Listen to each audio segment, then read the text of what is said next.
Hi guys, this is all you really need for 69% of all your videography. I think I've learned the final lesson from my travels in time.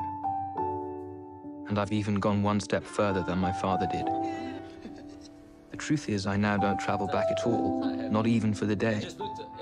I just try to live every day as if I've deliberately come back to this one day, to enjoy it, as if it was the full, final day of my extraordinary, ordinary life.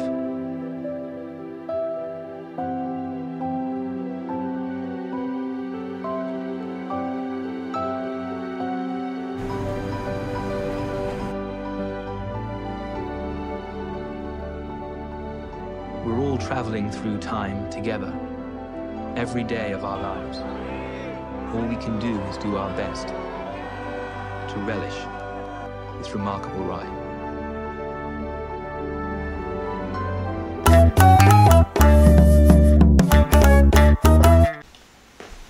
Okay, so what I mean by a travel ready kit is that I pretty much am saying that you need to get everything that you need for a day's worth of shooting into a backpack like this.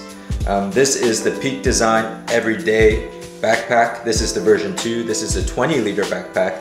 I find anything above 20 liters to be honestly way too large to like put underneath your chair or a desk, especially when you're out and about in the world. And this is the perfect size for like carry on and just stashing it under the seat in front of you. It's honestly a really good backpack. I would recommend it quite a lot. It fits my 16-inch MacBook in there, and a camera and 2 lenses perfectly fine. And I'm able to put in a couple extra things like my tripod, extra batteries, extra sweatshirt. You kind of need a backpack that can store all your necessities for a day. So this is what I'm planning on bringing with me. And this is what I've been using mostly at home and throughout my day as well. It's the Sony a7S III, which is a nearly like almost perfect camera. And attached to this, I have the Sony 16-35 f4 power zoom, the G series lens. The G series lens, this lens in particular is really nice because it's actually, the image quality of it is actually perfect. I have the 24-70 that I might be bringing as well.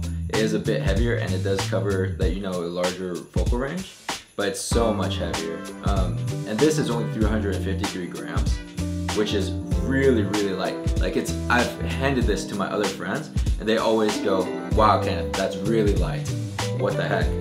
And this is my Sony G1 mic on it. It's an amazing mic for how small it is, and you don't need any cords or anything for the mic, which makes it a really nice pickup, so that you don't have to fiddle with any extra wires or anything like that. You don't need to worry about charging it. It's just kind of a nicer than in-camera body mic. So that's why I think it's really important to have a great mic with you that's not really in the way. And I have a big Rode mic as well that I'm filming this on, but in all honesty, it's way too big to be bringing around with me all the time, because when I want to put my camera in my bag, the mic itself just protrudes from the camera body way too much for me to just slide it in and out. I have to take the mic off and then put it back in my camera bag, which is really annoying.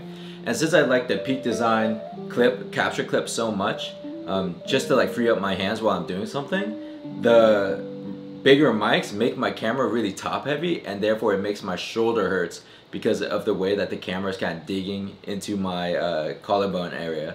So a small mic, specifically a small mic, is really important. And of course you gotta make sure you bring enough SD cards as well as batteries to last your whole day. But with these Sony bodies, I mean the battery, I rarely have to change the battery even after like a whole day of shooting.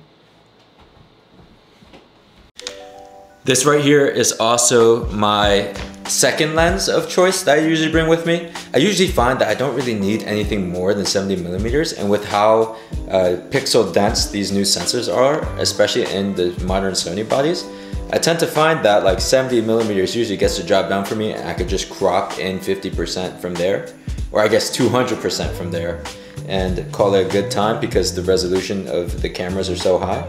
Even in 4K, it's downsampled 7K footage, so that even if I need to, I could crop in video, crop in anything. So this is a really good lens. especially since it's lighter than any 24-70 I've ever used. And it's also uncompromising in terms of quality. So what you see here is a diminishing returns chart. And this is editing Kenneth. I've realized that I've completely cocked the diminishing returns graph. It's not supposed to look like that. It's been a while since I made one of these. I'm very sorry. All right, but you get the idea.